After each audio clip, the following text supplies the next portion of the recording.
Hello and welcome. I'm Dr. Eli Camp, and this is my podcast, Vital Wisdom.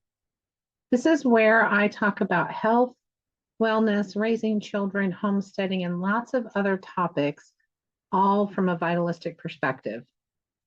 I believe the body can heal itself if it's given what it needs, is not poisoned, and if the innate healing ability is supported and not suppressed. It's my intention to bring what I have learned in my life, especially in the 24 years that I've been either training or practicing to be a physician, to help you be your own best doctor.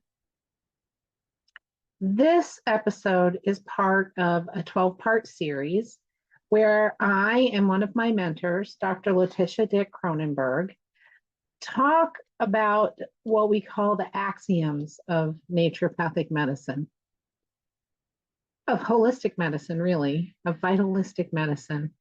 Each axiom can really be thought of as a law of natural healing, and they guide a naturopathic doctor in the practice of their medicine. They're not often discussed, but they're critical for understanding how the body becomes and stays healthy. Or on the reverse side, when they're violated, how a body shows signs of illness. Thanks for joining me and enjoy the episode. Hi, everybody. Good morning or afternoon or wherever you're at. Yeah. Good morning. So we're talking about the axioms of naturopathic medicine. And today is the law of suppression. So welcome. This is the Vital Conversation, and it's Dr. Letitia Kronenberg and me, Eli Camp. And that's what we're talking about today. I'll give you the floor. Okay. Well, thanks, Eli. It's always a pleasure to do these with you. And I'm really excited that we get to do this series because this is where it's at, right? This is the law of nature and how we work with the laws of nature and how we see our patients in this scheme, right? Suppression is the third axiom we're talking about today. I'm going to start with a quote from Louisa Lust. And this is a quote that is in the Nature Doctor's book. If you have that book, it's really a historical, neat archive of our previous physicians. And I love using this quote. I use this all the time when I teach constitutional hydrotherapy courses. Louisa Lust, she was born in 1868, died in 1925, and she was the wife of Benedict Lust, father of naturopathic medicine. And the quote from her is, "When there is fever of any kind, the vital force is trying to get rid of the poisons. Give the patient an enema of lukewarm water and a tea of rhubarb powder once daily. No solid food whatsoever. Give the patient an ablution of cool water every hour. Normal function of the organs will take place and the fever will stop. It is the poison and the toxins in the system and the foolish medicines which kill, not the fever. Fever should never be suppressed." So we suppress so many things in our world these days, and it's such a common, it's almost like ingrained in the American model that if a mother has a child that has a cough, give something to stop the cough. If there's a fever, give something to stop the fever. If there's a headache, give a pain reliever for that. So it's such a thing. Well, I don't want my child to be in pain, so we have to give them something, right? Rather than supporting the body to naturally come back into balance and naturally heal. And it's a fear-based medicine that is ingrained in this allopathic approach that's ingrained in Western medicine, that is fed to us through television commercials. It's fed through us through this whole dynamic of going to a doctor and getting a pill to fix a symptom. And it's so suppressive and injurious to the metabolism. But I thought that quote from Louisa was just really pointed and just real basic. Oh, it is. It totally sets the stage. I mean, if we had to define the law of suppression in a sort of sentence, I'll tell you what mine is, and then you can enrich it because I Okay. know it will happen. So when I'm trying to explain it to people, I'll say, well, it is really anything that opposes the healing attempts of the body. When you oppose the body's healing attempts, that is the beginning of suppression. I'm Right. sure that, we could go into more depth on that, but really, if you boil it down, isn't that where it is, at least where it begins, right? We know there's lots of ways to suppress, but you oppose what the body is in its innate wisdom, the vis medicatrix naturae, right? It knows, right? And if we oppose that, that's the first step of suppression, I think. What do you think? Yes, we've stopped the body's wisdom. The body is wise. It's doing these things on purpose. It's bringing up that fever. It's bringing up that whatever that part of the discharge needs to happen to return to normal health. It has to do that. And it's going to try to do it again and again and again. So the more you suppress it, the stronger, if the vital force is still strong enough, it will react again. And the fever will rebound. We talked just before the call here, you were talking about a situation like that. You want to expound on that a little? The first time we talked or right before we went live? I forgot. I don't know. It was about, we were talking about a fever situation and yeah. Okay. giving the homeopathic remedies. Where you give, so when we give a homeopathic remedy or we do any modality that is considered vitalistic, right? We're assisting the body. So you give a remedy, you're going to see the temperature go up. Is that what you're talking about? Yep. Okay. So we see the temperature go up a little bit. It's not going to spike, right? But it goes up a little bit. And then when the body's ready, right? It's going to do whatever it needs to do to address whatever that fever has elevated, and it's going to bring it down naturally. And then it may stay normal, or it just may be less than it was. And at some point, you're going to have to possibly intervene again, likely intervene again. When do you do that? Yes. Well, you have to let the body finish its work. If you intervene too soon and try and stimulate it to do what you think it should be doing in that moment, you are going against the body's the wisdom. Yeah. And we know that we can suppress with our natural modalities. We can suppress with herbs, and we can suppress with homeopathic medicine. So you need to be wise and follow the body's cues as to what you need to do. And that takes more effort than an allopathic doctor going, oh, here's a script and walking away. I mean, you have to be really with that patient and understanding the case and understanding what's going on with that situation, especially if you have a child with 104, 105 fever and meningitis. So it's imperative to understand our medicines and understand these laws so you know how to work with them. Yeah. I think that's a big thing that you just said. If you don't know what the body is supposed to do in this healing attempt of its own, like what does that look like in clinical practice, or what does that look like in real life? You have to see that at least one time, preferably many. This is what I found. Until I saw it that first time, I understood what we were supposed to be doing, what we were supposed to be looking for, what we weren't supposed to be doing, but it wasn't tangible to me until I saw things get a little worse till I saw exonerative discharges, healing discharges, where I saw the body look like it was returning to normal and then go through another wave. Because, I was watching people who are really ill, and that's just how we heal, a layer after layer after layer of suppression. And it wasn't until I saw that the first time that I was like, so that's what this is all about, right? I'm helping the body. So then I had to learn, what are the healing actions of the body? What do I see that tells me the body's healing?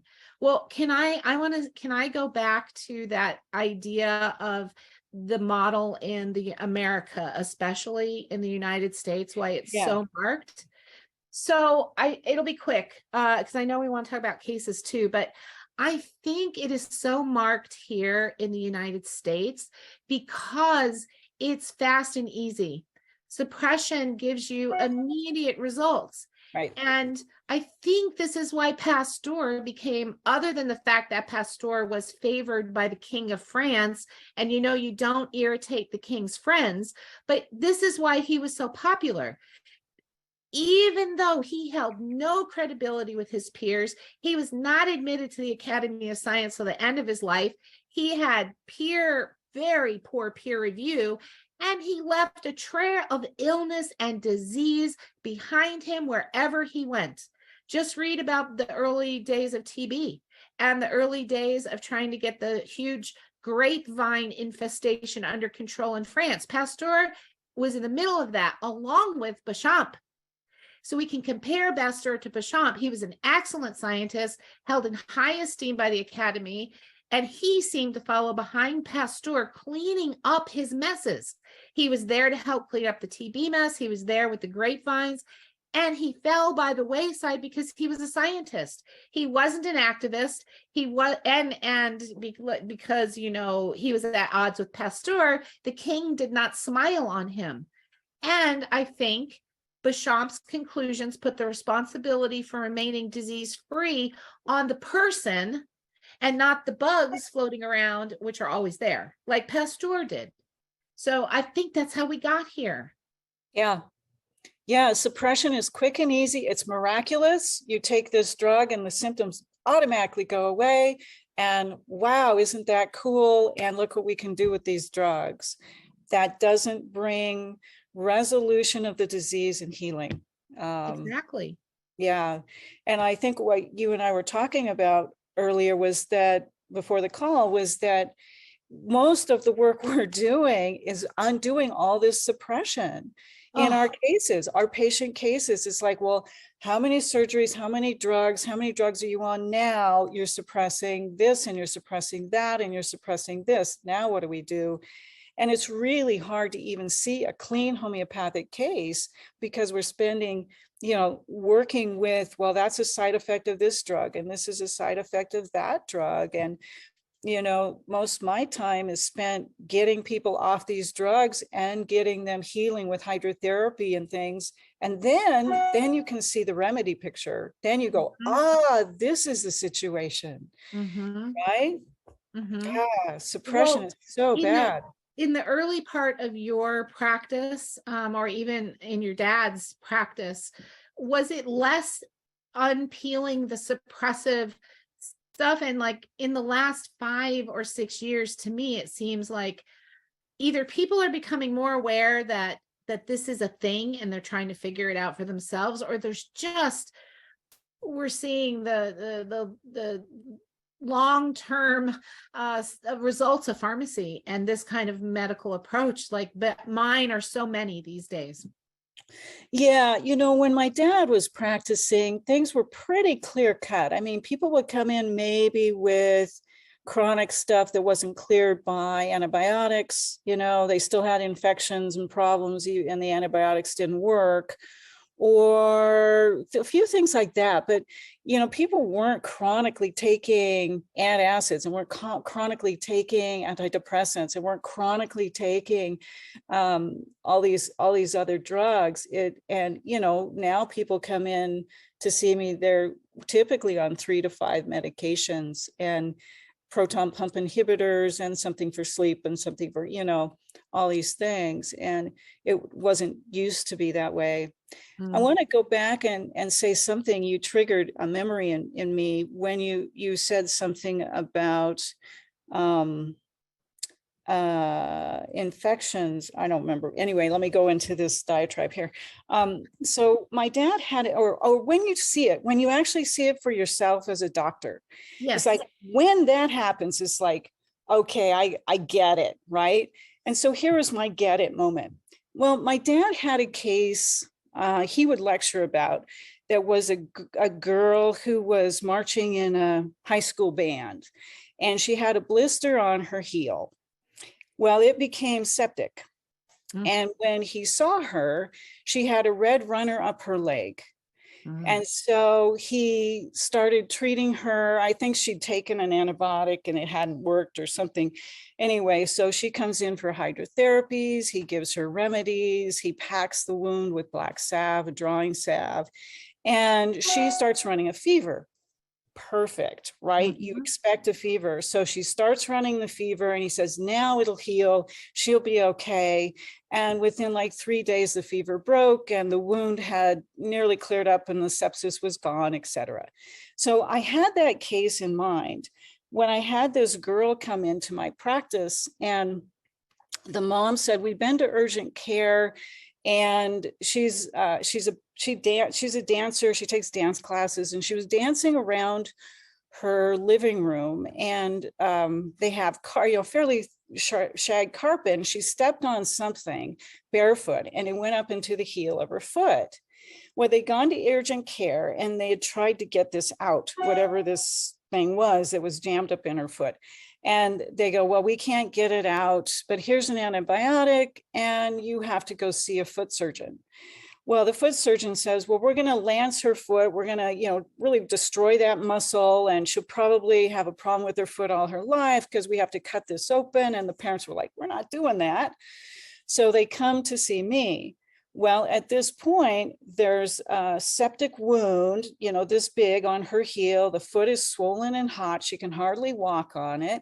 And there's still something jammed up in her foot and the heel. And she's got a small red runner up the leg. And I'm like, okay, obviously the antibiotics aren't working anyway, but finish the course because we don't want you to be resistant. So finish the course, but let's start treating you. So I had that case of my dad's in my mind, and without that courage, without that knowing that he had treated this before, I can treat this too, right? So I'm like, I've never done this. Okay, let me try this. So we're doing hydrotherapy. She's doing cold socks on the foot at night. I give her homeopathic letum. I gave her silica to eject whatever that was. We were doing black salve packs as a drawing pack to pull whatever that thing is that's stuck up in her foot. And really within 24 hours, she starts a fever. And I told her mother, she's going to start a fever. Don't suppress it. Don't take aspirin. Don't do anything. Please let the fever go and get her in here every day for hydrotherapies. I want to be monitoring this infection. And I had, made a little line with a Sharpie on her skin where her, sepsis was, or the redness was. And so she runs a fever, it goes about 103. That's great. This is fantastic. I'm so glad this is happening. Encouraging them, keep going with this, keep fasting her until the fever breaks, just give her water, keep doing the remedies. 48 hours later, the fever's broken. There's no sepsis. There's just a little bit of pinkness around the wound. And the girl comes running in like nothing's happened and full weight on her foot and everything. I'm like, you're not out of the woods yet. Okay, you still have something stuck in your foot. So, and she goes, but I want to go back to dance class. I said, you can't go back to dance class. You have something stuck in your foot. So don't do that yet. And so within 3-5 days, she's doing great. And she's, driving her parents crazy because she wants to start dancing again and stuff. And I discharged her from care, but I told the mom, I said, whatever that is going to come out. You keep taking the silica and let's keep doing the black salve, and it's got to come out soon. you know, it's close, it's coming out soon. I still couldn't visualize it, but it was coming out. And so the mom calls me, and maybe this was 2 weeks into the procedures. She calls me and said, so yeah, I pulled out a straight pin. It was a 2-inch, 1.5-inch straight pin got straight up in her heel. But, you know, suppressing that situation, suppressing the fever or suppressing the body's wisdom to eject that substance in her foot. I mean, you know, she would have gone through major surgery, probably rounds and rounds of antibiotics, just constant. I mean, it would have just been a mess, you know. And here it was within a week. She was fine. She just had this thing in her foot. So, but that's yeah, that was it's interesting when you have the experience and you know you can trust the vital force to do these things. It can do these things. It really can. And so you try very hard not to suppress. And there is a difference between palliation and suppression. So we can palliate without suppressing the vitality. So know that that's a thing too. So yeah. So I'm wondering if, because I know when I first got it, and then, you know, it completely changes how you treat people, right? Yeah. Right? Okay. So I used to, when I first got out of school, even before school, because I was a herb nut, you know, herbal medicine nut, I would use things like a cough. I wanted to touch on these other ways we suppress. So an herb. And I would always go to the herbs that I read about or were in my little books to stop the cough. So if it's a wet cough, this, or a dry cough, that.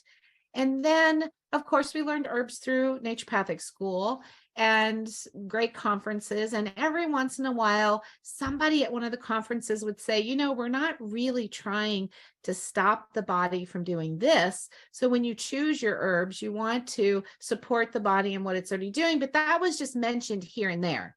And it wasn't really until I started, you know, learning from this sort of vitalist crowd,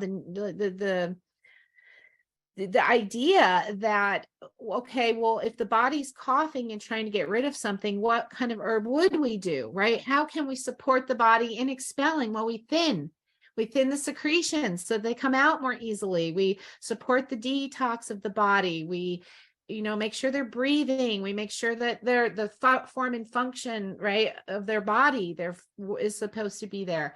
And it makes a huge difference. Coughs last, you know, less time. They resolve on their own because you allow the body to do it. Right. Yeah. You Or open hydrotherapy. you open the emunctories, right? Yes. Open the emunctories, right? Yeah. So that can happen. So Yeah.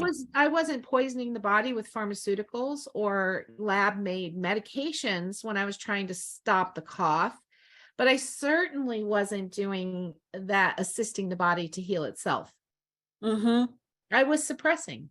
Yeah, you're using herbs as a drug. Yeah. Yeah. Yeah. And that's common. I mean, herbs are drugs. That's initially where drugs come from. Right. And so you need to know if you're using them to suppress, are you using those herbs to palliate, which needs to happen to help that person out of suffering? Or are you stimulating? Are you opening emunctories? Are you activating those pathways of elimination and allow the body to restore back to health? That's critical, I think. You know what I went over last night with the crowd I'm doing homeopathy chats with is the primary and secondary response as a way, right? As a way to remind folks that we're looking for that thing that will stimulate the body so the fever goes a little bit higher, or the cough gets a little more intense, or the headache gets, you know, a number higher, right? That what will do that? And then the body kicks in and it starts to correct. And so I went over that primary, secondary, whereas in the allopathic approach, you give something and the primary response is for that response to be low. So in case of a fever, boom, it pushes it down. Or in the case of a headache, it numbs out the pain. But that's that's not, you want to flip it around and do it. We want to do it the other Yeah. way. You didn't resolve the headache by just taking the pain away. The Yeah. problem's still there. You just can't feel it to that extent, right? Yeah. Yeah. Well, I'm gonna quote Lynn Lahr here real quick, and then I know you have another case or you wanted to present here, and then I think we'll have time for a Q&A. So Lynn Lahr, I was just flipping through this morning thinking, what did Lynn Lahr say about suppression? And it's all through the book, so it's hard to say like one particular chapter here because it's in everything Lynn Lahr says here in the book of philosophy. So I have the old book, volume 1, philosophy. I'm jealous of Lynn Lahr. And so this is chapter, what is it? Chapter 9 on inflammation. And he starts off with the story of inflammation according Orthodox interpretation. And so he's talking about microscopy and probably Pasteur's issues and things like that. But let me go to this is a long paragraph. So let me just read this part. It must further be seen that the growth and development of bacteria and parasites is inhibited and finally arrested by their own waste products. We have an example of this in the yeast germ, which thrives and multiplies in the presence of sugar in solution. Living on and digesting the sugar, it decomposes the sugar molecules into alcohol and carbonic acid. As the alcohol increases during the process of fermentation, it gradually arrests the development and activity of disease germs and parasites. They produce certain waste products that gradually inhibit their own growth and multiplication. The vaccines, serums, and antitoxins of medical science are prepared from these bacterial excrements and from extracts made from the bodies of bacteria. In the serum and antitoxin treatments, therefore, the allopathic school is imitating nature's procedure in checking the growth of microorganisms.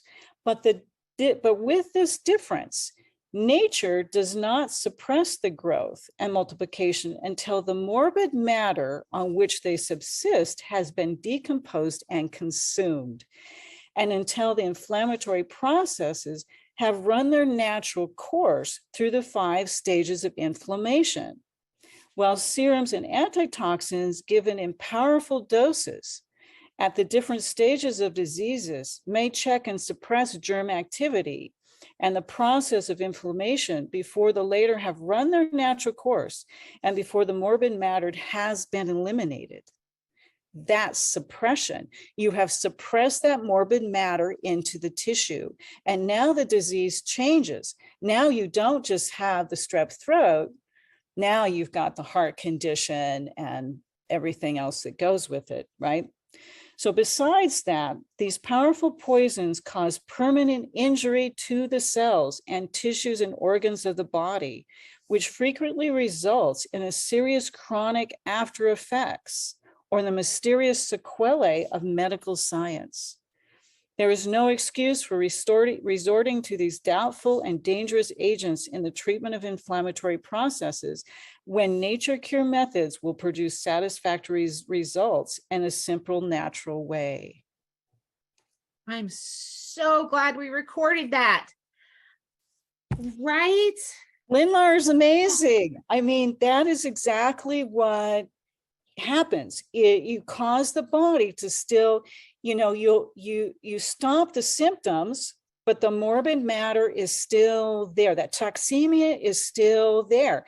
And the body has to figure out what to do with it. And now, if it can't eject that through the emunctories, now you've got chronic inflammatory disease.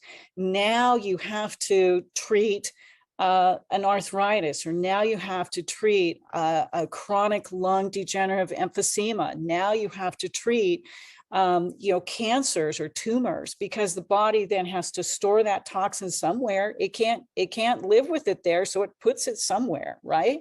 And so that's what causes chronic disease and degeneration. So I encourage you guys, if you've got Lindlar's book, read chapter 9 on inflammation, because he also talks about the 5 stages, which he calls incubation, aggravation, destruction, abatement, and reconstruction. It follows very closely Dr. Jared Zeff model of healing, where you have an irritant, you cause an inflammation, you have a discharge and return to health. So it's yeah, it's so cool. The body is amazing. Yeah. Not just the body. Life, the way life was put together is so amazing. You know, we're taught that the white blood cells and the immune system and the supercharged soldiers come running through our body and gobble things up. And they do. But there's a mechanism under that in the, like what Lindlar just said, the organism living its full life cycle. It's a self-limiting life cycle. Then what's left behind, you need to have, I think, a vibrant immune system coming and cleaning things up and moving things out. Right. Right. You got to move out the dead bacteria. You have to move out the diseased tissue. And if you don't allow that to happen, you just compile the toxemia. You just added to the weight of the damage to the tissues, and you have damage to the organs. So that's what starts that degeneration of the organ systems. Yeah. You've got to let the cycle happen. You have to let that resolution occur. Yeah. Should I do my case? Oh, yeah. Do your case. This is great. So, well, because I think you're probably gonna have stuff to say all throughout this that you've got my brain going and things I wasn't even thinking about when I did this case, and it was a successfully treated case. So this is a kid that came to me at 9 in seizures, and I've seen my share of seizures in my career, especially in kids, that you would think, what the heck is going on? Well, here's what happened. And this is just not too many years ago. So I'm very right in my vitalist paradigm. So, but they come in with seizures, and they're every day, and they're multiple times a day. There's no pattern. They just are there, and they've tried a number of different kinds of seizure meds at this point, as you can imagine. And, you know, they're talking about moving into more drastic things. So with this young age, there's this burst of people doing I've just gone blank. When you cut the brain in half, the callosum, you know, where they cut okay. And so he's got these seizures, and I sit down to take the case, and I'm like, okay, what are you still on? The meds, things like that. They had stopped everything because nothing was working. And they were afraid they were like hurting him. Right. Okay. Well, thankfully they came to that realization when they did. So this kid starts out life with eczema. And for many of us, especially folks who've been in practice a long time, I know that you're going to recognize this pattern because we see it. So eczema, and what happens? So he's doing something, he's exposed to something, or the body is expressing something internal that needs to come out. And he had eczema from like a month old on. And so what did they do? Well, they do what every good pediatrician does, and they settle mom and dad's concerns down by giving a little steroid cream, so hydrocortisone, and oh my goodness, the eczema goes away almost overnight, and it doesn't seem to come back, right? But about a year to 18 months later, I forget the exact time, little baby is having serious ear infections over and over and over and over again. So what do? Well, they do an antibiotic, and because they're so inflamed, they do a little bit more steroid just to calm things down. So painful, whatever. They're using fever suppressors because with the ear infections, the kid's getting a fever. And this is young, right? So he's not even 2 years old yet. Oh, wow. Yeah. Right. So by 3, now we have suppressed complex disease in a 3-year-old. Yeah. Eczema, ear infection, all those microorganisms that were flourishing in a system that was conducive to their growth, are now moved deeper into tissues. What does he get? You know, right? He gets bronchitis. He gets by 3.5, he gets the worst case of bronchitis anybody's ever seen. He's on massive antibiotics, steroids again.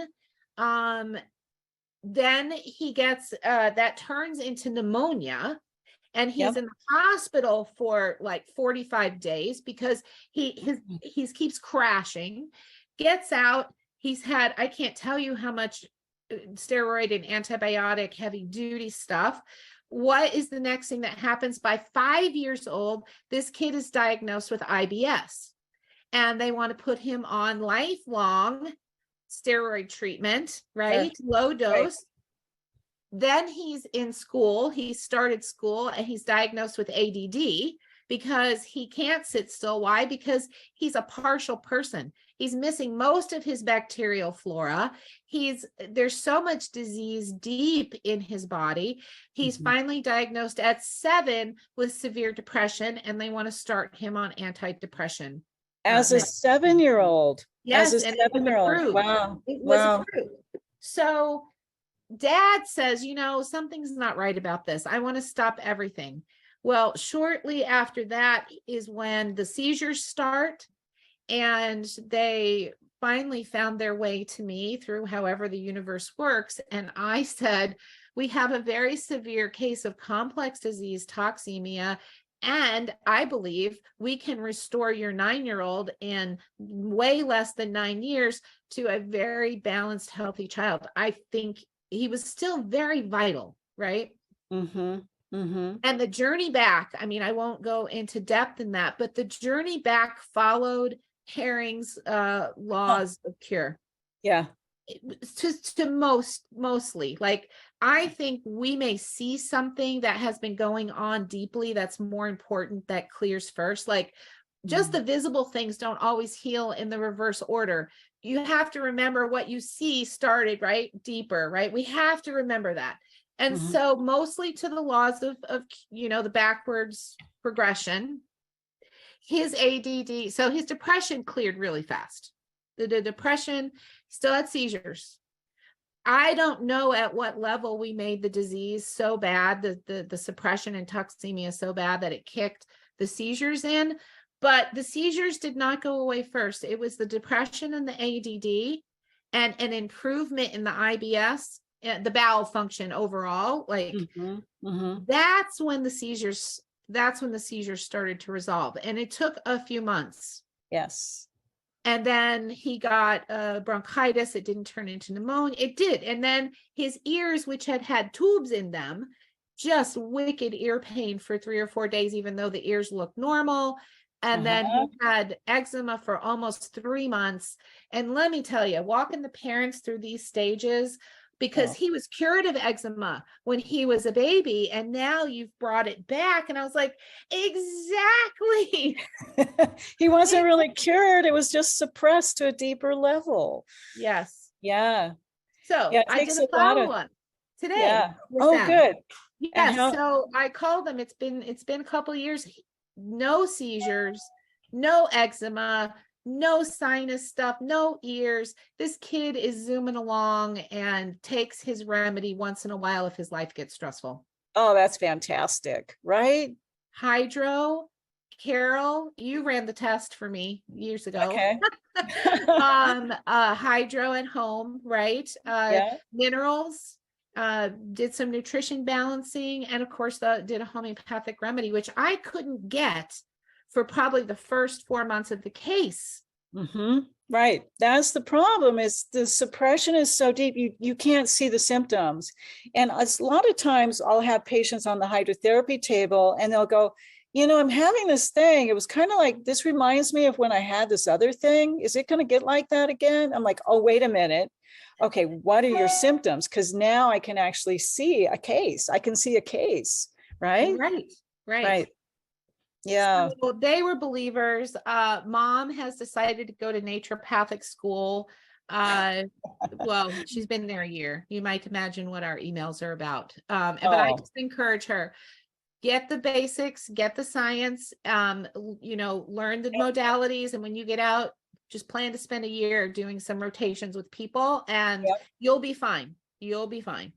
Yep. And yeah. Wow. Yeah. How cool is that? Oh, that's what our medicine's about. It's about restoring health in these people. You know, my husband jokes and says, why just pick up a starfish and keep throwing it back in the ocean one at a time? It's like, well, yeah, I'm going to keep throwing a starfish back in the ocean because what else? You know, we have to restore these people back to health and save who we can and bring our wisdom to them, because we're so needed in our world these days. Naturopathic medicine is critically needed in our world these days. Mm-hmm. Yeah, It is. yeah. Wow, that's a great case. It's, well, for me, it was reaffirming what I'd learned at this point, is that suppression can cause serious illness, right? Yeah. Who would have thought using steroids on eczema could end up with severe seizures where they're considering cutting the brain in half? Oh my God. Right? Right. Yeah, no, that's the medical mind. That's the medical allopathic theories in clear practice.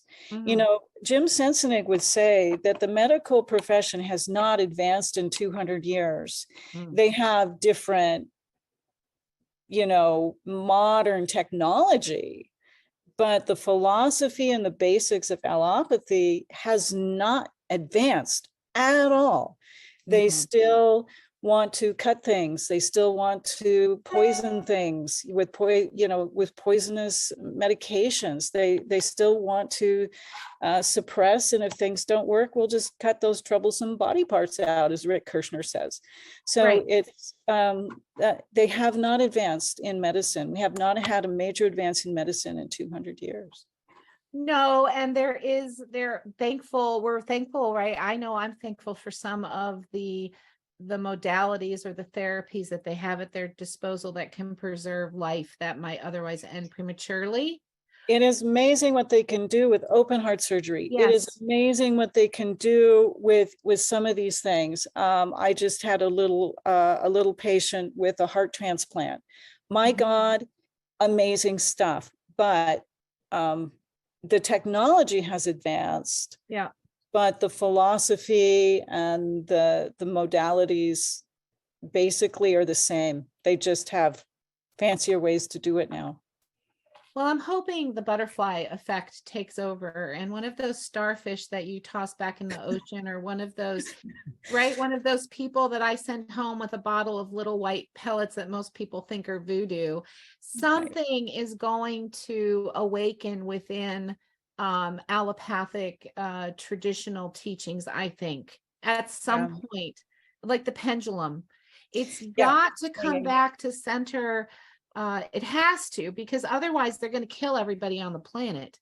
So, I mean, we've got to hopefully see that butterfly effect where they understand what we're supposed to do is assist the body in healing. That's the core right there. That suppressing illness ultimately kills, and it's not worth the momentary discount price of effort, right? To get what you want. Right. I'll illustrate a very severe situation of suppression. And this is actually one of Dr. Jared Zeff's cases, and he lectures about this. And I might be getting some of these details wrong, but I'll kind of paraphrase. So he had a patient with lung cancer, metastatic lung cancer. And he was working with this man with hydrotherapy, the Carroll food intolerance diet, doing homeopathy, bringing the vitality of this metabolism up and running. And the man would periodically run low-grade fevers. And Jared counseled him, when you have a fever, you fast, you do not suppress this fever, the body's working on this. And this had been going on for a couple years now, I understand. And as they were going through this process, the metastases were dissolving.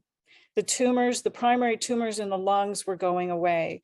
And Jared had X-ray images or MRIs of the progression of healing of this person. and he's getting better and better, but he still intermittently gets these fevers, these little healing reactions. The vital force is bringing up the vitality, taking away the toxemia, correcting the metabolism and healing the condition, right? And so apparently it was the holiday times, and there was either Thanksgiving or Christmas, and a lot of family and relatives were around this man, and he got one of these fevers. And he says, no, I know what to do. I'm just not going to eat. I'll just fast. I'll be okay. I'm fine. Really, I'm fine. But there was a family member who was highly concerned. It's like, well, you can't have a fever. You have to stop that fever. She's like, no. This is what I do and I'm fine. But the person was very persuasive and got everybody up in a tither around him. It's like, well, you have to treat that fever. You know, that's a problem. You got to treat the fever, suppress the fever. And so he gave in, and he took an aspirin or a Tylenol. And I don't know which it was, but he took something to lower the fever. And the fever came down, and they proceeded to have their Thanksgiving or Christmas dinner or what have you. And then within 24 hours or so, he's calling Dr. Zeff and saying, listen, I'm not feeling so well. And Jared said, what'd you do? What happened? Well, I took an aspirin and suppressed the fever. Jared goes, start hydrotherapies right away. Let's get you a remedy. But within 48 hours, he was in the hospital. Within another day, he had died. Oh my gosh. So the thinking is, when the body has that much, this is that conservation of energy thing we were talking about, when the body has that much power, a vitality focused on that healing process, you are healing cancer, by God. It was recorrecting the imbalances. It was pushing those toxins through. It was bringing back that acute inflammation and slowly processing that and returning balance back to health, balancing health. When you have that much vitality going into that one particular way and you stop it, it puts the body into shock. And Jared couldn't pull the patient out of that. And so I really bring this to my students when I teach with the constitutional hydrotherapy course, is that, you know, you can suppress it with very simple things. That situation could have even been suppressed with herbs. You know, that person's fever could have been suppressed with herbs. And so you don't suppress when you have an acute reaction or the vitality is showing that it's returning the body back to health with that elimination process of that fever. Don't suppress it. You've got to work with it. Mm-hmm. So that was a very, very sad situation. And That's yeah. when I get really angry.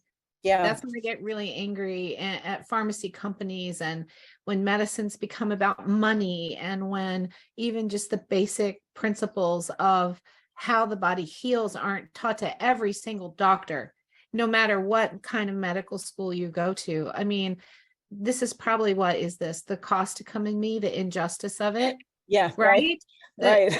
Well, we all have pieces and parts of the remedies, but I get really intensely sad for people out there who are just doing what they think they're supposed to do. They're doing what their healer is suggesting or what they've read on Dr. Google. They're just trying to do their best. And yet, because this very simple idea of don't suppress illness or you're going to get really sick is not shouted from the rooftops. No, and in fact, the opposite is promoted. You know, the opposite is promoted, just to the point that even a young mother knows, well, I need to suppress my baby's fever with the baby Tylenol. I mean, it's ingrained in Western medicine into our culture in the United States, not so much other countries, but here it's like, by God, you got to give that or you're a bad mother. You're right? a bad mother. Uh-huh. So you feel, I'm not going to be a bad mother. I'm going to take care of my child. And that's what I do. And they don't know how bad that is. And they don't know that there's another way. They just don't know what they don't know. And so They think they're doing the right thing. And it's, our grandma's traditional care is gone. It's like, well, that's old stuff, whatever grandma did, that didn't matter, right? We know better now. We have this. I'm learning how to be Cherokee because I was not raised with the traditions and the beliefs. So I'm on that journey right now. And I just read a really cool little passage from its journals on the Trail of Tears. So the women who could write were in charge of documenting the journey. And there's this little paragraph about how a couple of the children got ill today. And so we did what our mothers taught us, and we wrapped them in a blanket and put them by the fire so that we could help the body. Yeah. Right? These words are looking at me and I'm like, this is the knowledge of our DNA. This is the truth, right? And they were better and they got better and they went on. What is that? That is assisting the body to heal itself. And they knew this. They knew it. Yeah, they knew it. And we've known it. It's just been kind of kicked out of us. It's like, well, science knows better. These drugs know better. It's all big pharma pushing the agenda. And we know it's not the germ, it's the terrain. And but it doesn't always bring that quick fix. It's like, well, we can stop a fever like this. Okay. Yeah, it's magic. That's what, and that's what Western medicine is based off of, is that quick fix, that quick magic. Yeah, magic. Illusion. Yeah, it's right. It's a magic trick. The delusion. Yeah. I wonder if anybody has comments or questions or thoughts. Oh, we should open up for quick questions. Yeah, we're at time for sure, but hey, anybody else want to say anything? Have questions or comments here? Eli and I could keep talking forever, so. I know, right? Right. I think I do have one question.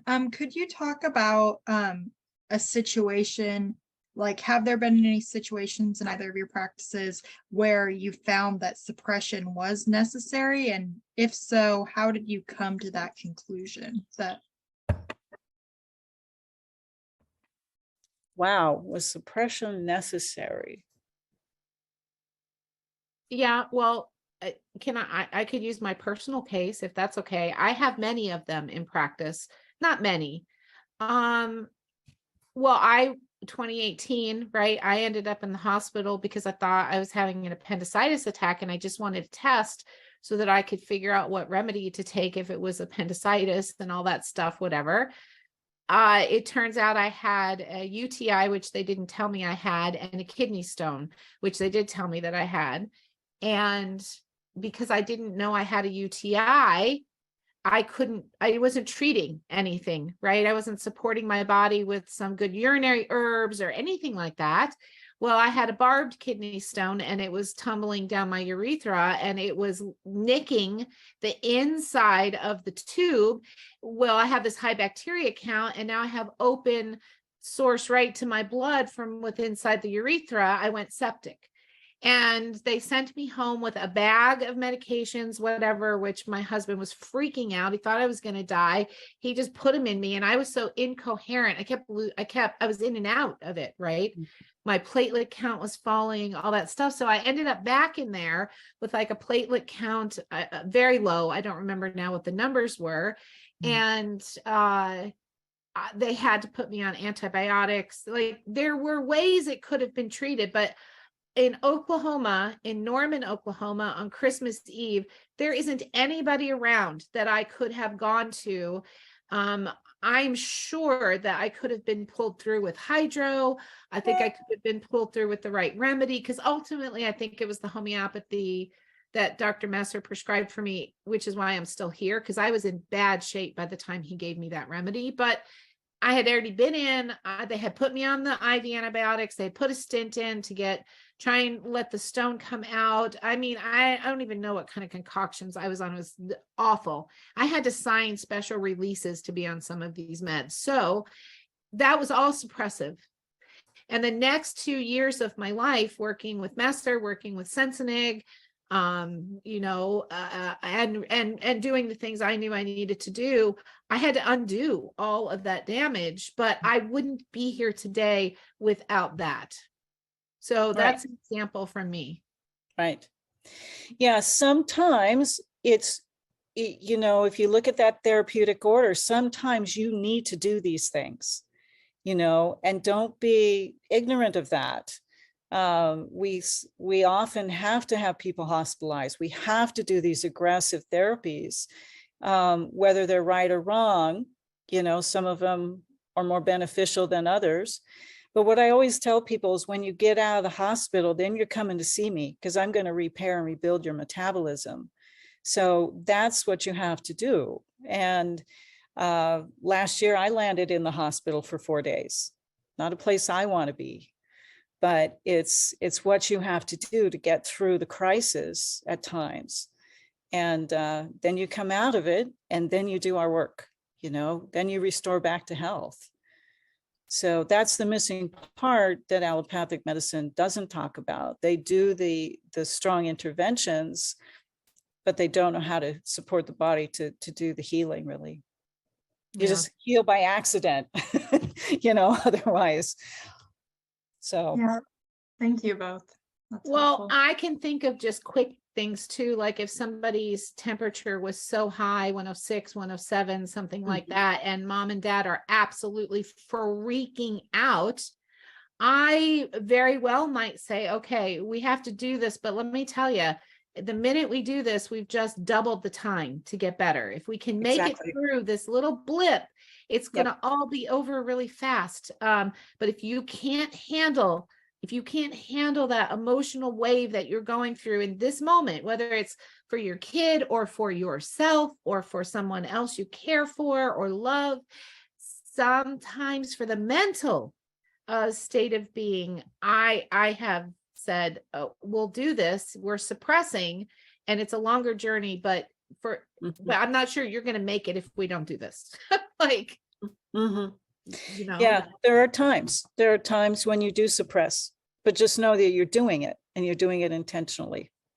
And then you have to fix that later. Yeah, don't ever leave it suppressed. Right. Don't leave it suppressed. You've got to fix that. You got to heal, open those emunctories, and maybe come back to a little acute crisis until it resolves. Yep, absolutely. Gosh, did that hour go by so fast already? Holy I know. Well, next time we get to talk about the doctrine of snowflakes, which I think is really fun. So, or what we call it, individuality or individualization. So thank you, Eli. I appreciate it. It's been a lot of fun. We're going to do it again. Absolutely. So I hope everybody has a great day, and we'll see you next time. Thanks for joining me today. For those of you interested in learning more about the teachings that are offered at the Naturopathic Medicine Institute and becoming a public member, they have both free and paid, visit thevitalnd.org. For those of you interested in my books and other offerings, I get emails and texts from y'all all the time.